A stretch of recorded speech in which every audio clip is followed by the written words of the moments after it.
And here we are. Welcome forward everyone to the latest episode of the Working Man's Warships.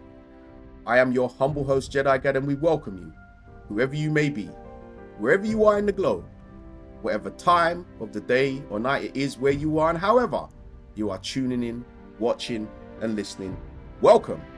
So today we are going to debut our new Japanese guys, Kaide Kawashiro. Now, we already did Tito, great game, and today is Kaide's turn. Now, there really is no other ship for the job. We are going to use the most terrifying ship in the game. There is no more terrifying ship in this game than Shimakaze. When you are facing a Shimakaze, you don't know what's going to happen, but you know it's going to end very, very soon and very, very badly. Now, this is a Tanaka build. You can save up your Commander XP, get him in the store. But as mentioned before, we are going to use Kaide Kawashiro, our new Japanese guy. So, Kaide. Shimo e yokoso Kaide. Stalio. So, our base trait is the Hull Crusher.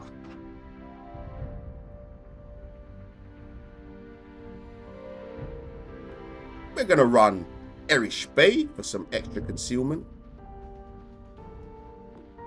And we are running Sims for those extra hit points. We're running Contact is Imminent. Look at me now.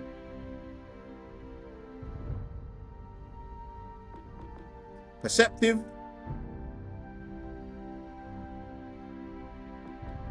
Smoke on the water. And we are unstoppable. Now, for the ship itself. First, we've got to make sure that preset's on. Don't forget to do that. Ship itself. Aiming Systems Mod 1. Steering Gears Mod 2. Concealment System Mod 1. And the Gunfire Control System Mod 2. Now, I don't run the Type 93 torpedoes because I don't think the ends justify the means. The slower reload time and the slower torpedoes to me isn't worth what we gain in return. So I don't bother. You can if you want. That's your specifications to your playing style, but I don't run it. We are, however, going to run Commander XP. We're going to run Global XP. We're going to run the Credit Booster and the Battle Booster. All in, push the chips to the middle of the table, poker.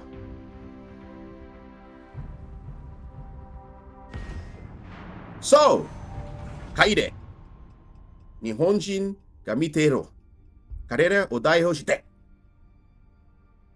Now, I want to apologize to you off the bat. Again, the whirring of the fan in the background that you can hear with the spillover. I am once again being turned into a kipper because it's so hot here. So just bear with me on that. So, for your mission briefing, this is the most terrifying ship in the game, bar none. No other ship has the psychological effect when played properly that this one does. None of them. You can name me any of the battleships you want. You can see them coming. What you can't see coming is the whispering death of this Shimakaze. So you can see we're on two brothers. We've spawned in the middle. There is a gearing division on the other team.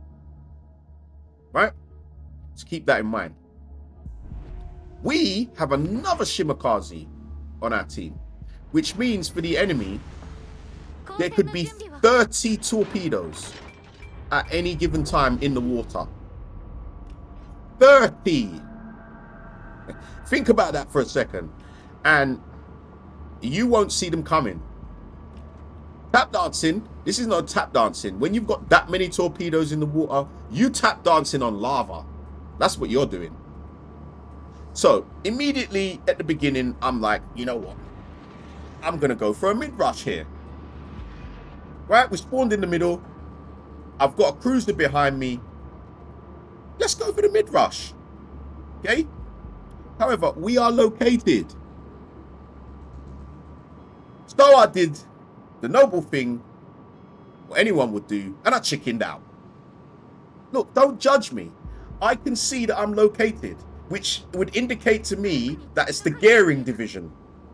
If you think I'm going up the middle to fight 2 Gearings, then I've got some River Thames water I'd like to sell you. How much you want to pay for it? I ain't going up there with them 2 Gearings, or what I believe are the 2 Gearings. Nah, I chickened out. So instead, we're going to head over here to the west and try and see if we can back up Shimakaze, because he's on his own. That's my story, and I'm sticking to it. Right? He is on his own, so we are going to go over here and support our Shimakaze. Like good teammates. Has nothing to do with the fact that I chickened out fighting the 2 Gearings. Nothing. I promise. That's my story. I have my alibi, and I am sticking to it. Meanwhile, I can see there's a Takahashi around here. So we're going to come around and get in position to try and cause some havoc. And havoc is what this ship is all about. Now, you can already see our Shimakaze has already started to put the torpedoes in the water. So the other team immediately are aware that there's a Shimakaze here. But are they aware that there's 2? Ultras like the flare. We're 1 ship up. Do you think these guys know that there's 2 of us here? Answers on a postcard. So we get our first salvo off. Try and put it right in between here. And you will notice that gearing division has been taken care of in double quick time by the Mino. I see, I told you they were up the middle. Mino didn't need my help. He was more than capable of dealing with it by himself. I didn't chicken out. I didn't. Stop saying that. Stop. Anyway, Takahashi. Now, Takahashi's over here, and he's already been attacked by a salvo of torpedoes from our Shimakaze. And I'm thinking about sending the second salvo after him right here. I'm considering it. The enemy team have got a ship back, but Takahashi's gone dark. So, I'm going to let this play out now. Instead of sending the second salvo, we'll let it play out. And booyah! Power play goal. Do not sail in a straight line when there is a Shimakaze at large. He knew there was 1 there. He didn't know there was 2. He should have been paying attention. Regardless, do not sail in a straight line when Shimakazes are at large. You better be tap dancing. You better be doing a Gregory Hines up in here when Shimakaze's about. You better. But Takahashi's gone, and now I can see there's a pathway to Broadway here. So right about now, I'm in my ship and I'm tapping my watch like Damian Lillard. You know what time it is. We are attacking the base. There's little to no resistance for us getting here. Right? Right. So, by rights, let's go. Let's go right now. I want to end this battle nice and quick because I've got dinner reservations. Right? And that's what Shimakaze's about. Quick and destructive. Now, you can see over here the Conqueror and the Hindenburg. It becomes abundantly clear to me very quickly that I am not going to be able to sneak past these men. So we're going to get the torpedoes ready and we're going to shoot them in the gap here and try and catch Conqueror slipping. But here comes Hindenburg. Now, I've miscalculated. I've miscalculated my turning circle and this isn't going to end well. This is bad news because Hindenburg is going to spot us and he has very good sonar. We're in trouble now. This man can turn us into fish fry in no time. So we better start hightailing. Move, Shimakaze. Move it. Hindenburg slaps us straight away.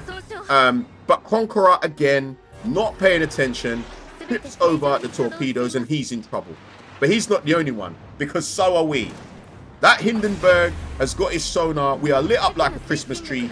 And trust me, he can make this really bad for us really quickly.